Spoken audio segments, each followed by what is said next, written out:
Bonjour à tous et à toutes. Vendredi 16 octobre, soir de l'attentat terroriste à Paris, qui a vu un professeur d'histoire géo se faire décapiter par un jeune tchétchène, et suite, apparemment, si j'ai bien compris, au fait que ce professeur aurait montré, dans le cadre d'un cours sur la liberté d'expression, aurait montré une image d'un homme nu en disant il s'agit du prophète de l'islam. Bon, c'est pas le plus important, ce qui est important, c'est la suite. Ce message s'adresse aux non-musulmans, exceptionnellement, puisque d'habitude j'essaye de m'adresser à ma communauté afin de les mettre face à la réalité. Mais ce soir, j'aimerais vous mettre, vous, les non-musulmans, face à la réalité. Malheureusement, pourquoi je suis obligé de faire cette démarche? Parce que, à la télé, dans les débats, dans le discours de Macron, je ne vois que de la langue de bois, qu'une répétition de discours qui ont déjà été dits et redits et re-redits. Et au final, tout le monde est frustré, tout le monde a peur et personne ne voit de perspective positive. Alors, je vais vous tenir un discours très clair et qui est un discours qu'à un moment donné, vous devrez tenir à vos élus. Parce que c'est ça la réalité et elle n'est pas ailleurs. Alors, je vais être extrêmement limpide afin qu'on ne m'accuse pas de double discours, de langue de bois ou de manipulation. En France, il y a X millions de musulmans, dont une écrasante majorité ne sont pas pratiquants, et dont une partie sont pratiquants, et dont une petite partie vit sa religion dans un esprit réactionnaire de violence, etc. C'est un phénomène que nous ne pourrons jamais empêcher. Ni les musulmans, ni les imams, ni les prédicateurs. On ne peut pas empêcher un individu X, Y, Z de décider que parce qu'il se sent offensé, parce qu'il se sent humilié, parce il sent que sa religion est bafouée, de réagir de cette façon-là. Soyons clairs, personne ne peut rien faire. Ni la police, ni la communauté musulmane, ni les juges, ni les ministres, ni personne. C'est une première chose qu'il faut bien savoir et intégrer. Sachant cela, il n'y a pas 36 000 solutions. Soit on dit notre politique, notre idéologie, c'est le vivre ensemble, et nous souhaitons conserver des minorités africaines, arabes, maghrébines, etc., évidemment musulmanes. Et dans ce cas-là, il va falloir accepter de modifier certaines habitudes. C'est-à-dire devenir respectueux, ne pas blasphémer, ne pas se mêler en politique étrangère d'histoire qui regarde les musulmans, etc., etc. Parce que c'est la seule façon de détendre l'atmosphère d'un moment donné. Donc, on peut pas, en fait, on ne peut pas être dans un climat de répression, dans un premier temps de l'islamisme, du terrorisme, et dans un deuxième temps de l'islam tout court, puisqu'aujourd'hui on parle de tapis de prière, de Coran, pour dire que quelqu'un est radicalisé. Donc la barre est montée très fortement. On n'est plus dans le fait d'appartenir à des réseaux ou d'être radical. On en est maintenant à une autre dimension qui est qu'un musulman pratiquant devient problématique. C'est comme ça. Alors soit, donc, je répète, on fait ce choix d'une France multiethnique, multiconfessionnelle, laïque, et alors il faut accepter de mettre toute une série de bémols sur toute une série d'habitudes, parce qu'on ne peut pas forcer les gens, on ne peut pas changer leur façon de penser, on ne peut pas leur dire ce que tu penses être bien, c'est mal, ce que tu penses être mal, c'est bien. Ça n'arrivera jamais. Et donc, pour que la vie soit possible, il faut devenir respectueux, il faut devenir diplomate, et pas être dans l'agression constante, dans les débats, dans les prises de position politiques, etc., etc. Ceci étant dit, on peut aussi dire la France est un pays républicain qui a combattu avec acharnement tout ce qui l'a lié à sa chrétienté, en destituant les rois, en massacrant des milliers de catholiques, etc., etc. Je ne vais pas vous faire l'histoire de France, ouvrez les livres. Et on dit, on ne s'est pas débarrassé des catholiques pour scoltiner les musulmans. Nous ne voulons pas d'un code moral, nous ne voulons pas de loi de Dieu, Nous ne voulons pas de tabou, nous ne voulons pas de règles de pudeur et d'intolérance vis-à-vis de ce que nous jugeons honorable, les gay pride, le mariage pour tous, etc. Et donc, ce n'est pas compatible avec la République. Si c'est le modèle de société qui est choisi, il va falloir prendre des décisions fortes pour éviter ce que j'ai dit plus tôt, un climat insurrectionnel et des dérapages que personne ne pourra éviter. Car on vous le dit à longueur de débat, on ne peut pas empêcher un jeune de prendre un couteau dans sa cuisine, dans la cuisine de sa mère, de le mettre dans son sac à dos, et puis dans la rue, d'égorger, de décapiter, de blesser X, Y, Z. Personne ne peut empêcher ça. On ne contrôle pas tout le monde. La plupart des musulmans n'écoutent pas spécialement les imams ou les prédicateurs ou les audios, les vidéos de tous les musulmans impliqués. Et donc, ça arrivera d'une manière répétée et exponentielle au fur et à mesure que le climat d'islamophobie se fera plus pesant.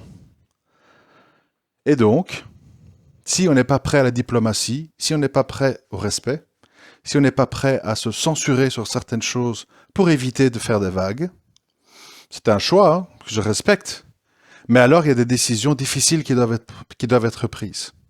Ces décisions difficiles, ça consiste à dire, nous fermons les mosquées, nous interdisons la vente du Coran, l'islam est une religion qui n'est plus reconnue en France, qui est reconnue comme une secte ou un mouvement déviant qui touche à la sûreté, à la sécurité de l'État.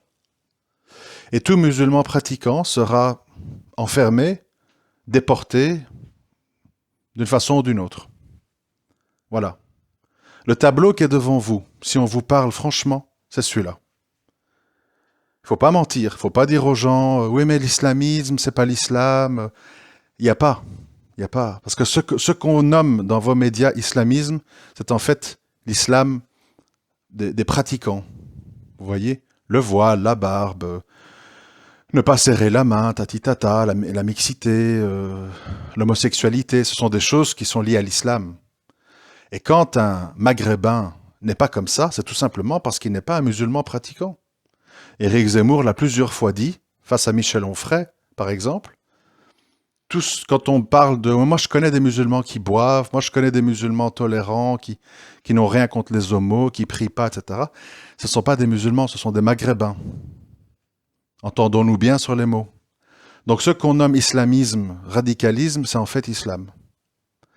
Et donc, voilà, maintenant, vous vous retrouvez avec des centaines de mosquées en France, des centaines et des centaines de milliers de musulmans pratiquants, à qui on a dit liberté, égalité, fraternité, vous avez le droit d'ouvrir les mosquées, vous avez le droit d'y apprendre l'arabe et le Coran et tout.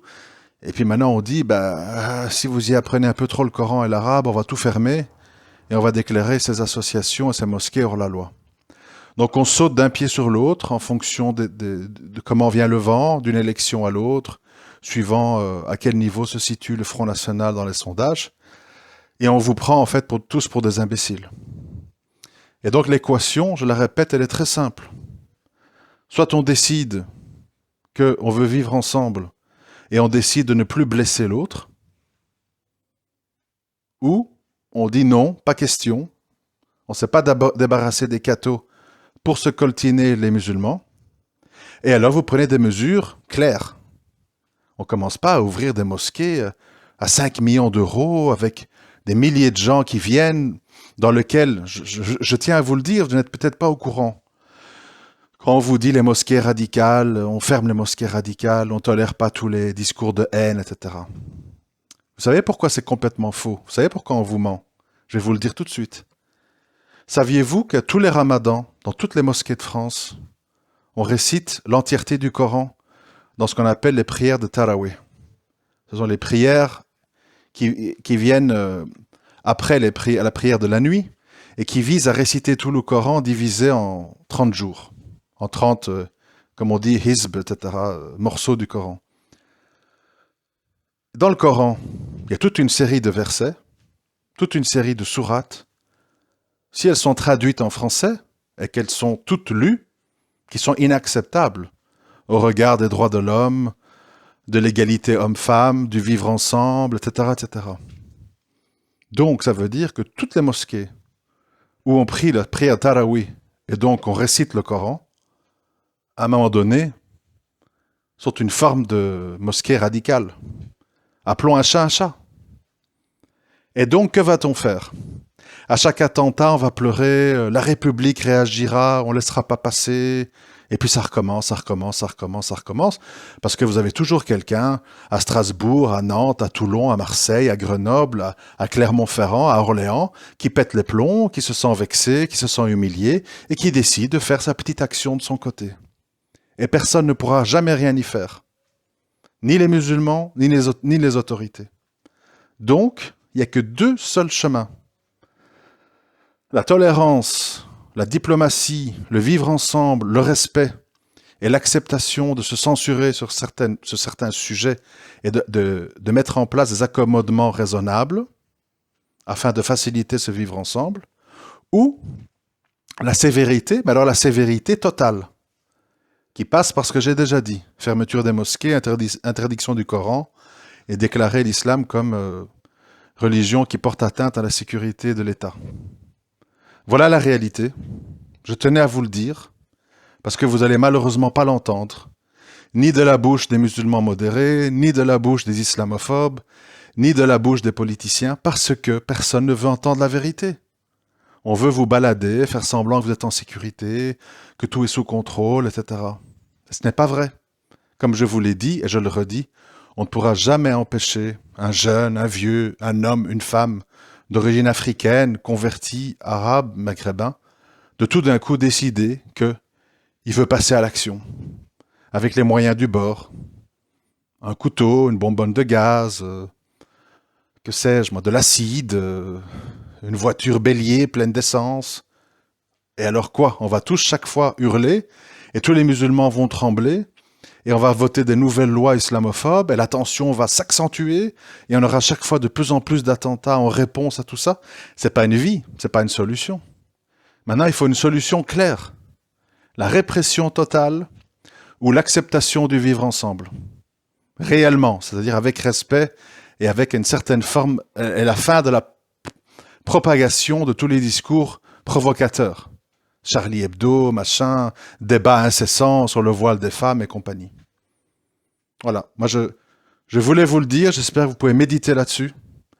J'espère que vous pouvez partager ce message avec toute personne qui se sent dans un climat de tension, de crainte, de peur, parce que c'est la réalité. Tout autre discours est une manipulation, est un mensonge afin de gagner du temps, de noyer le poisson et de vous balader d'une élection à l'autre, d'une fausse promesse à une autre. Et on en est toujours au même point.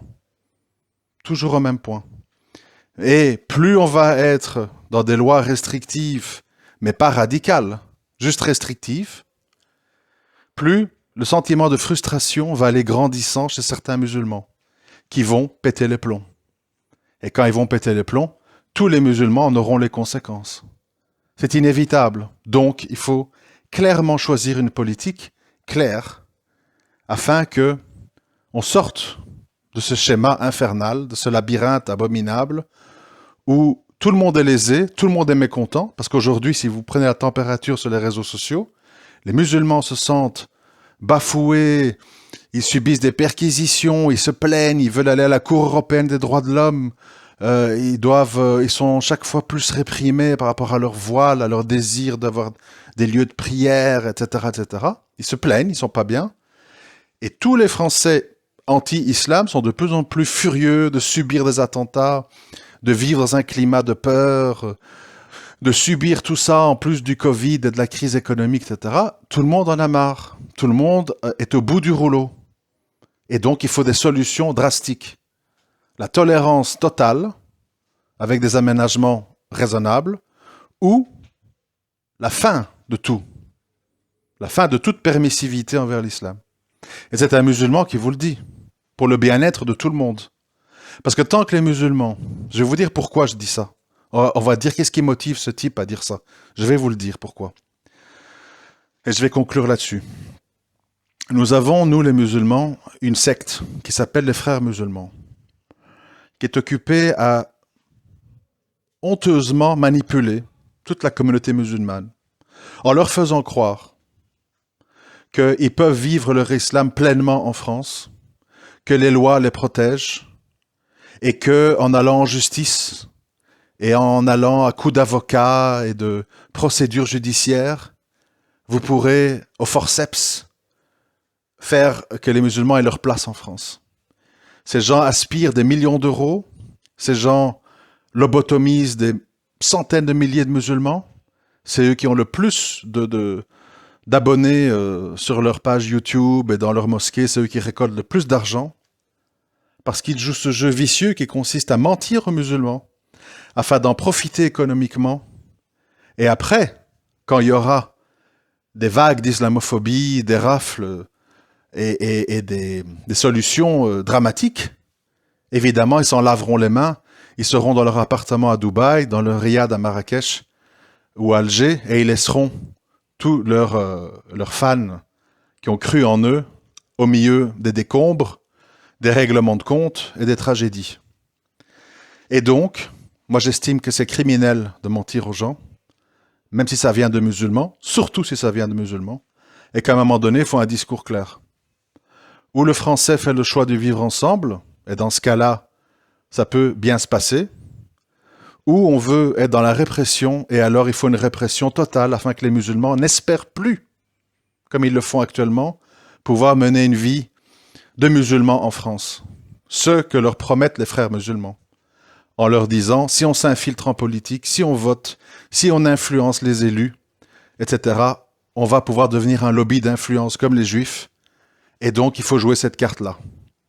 Moi je suis contre les mensonges, contre les manipulations, contre le fait d'exploiter l'ignorance des gens, les faux espoirs, et je suis pour la transparence et la clarté.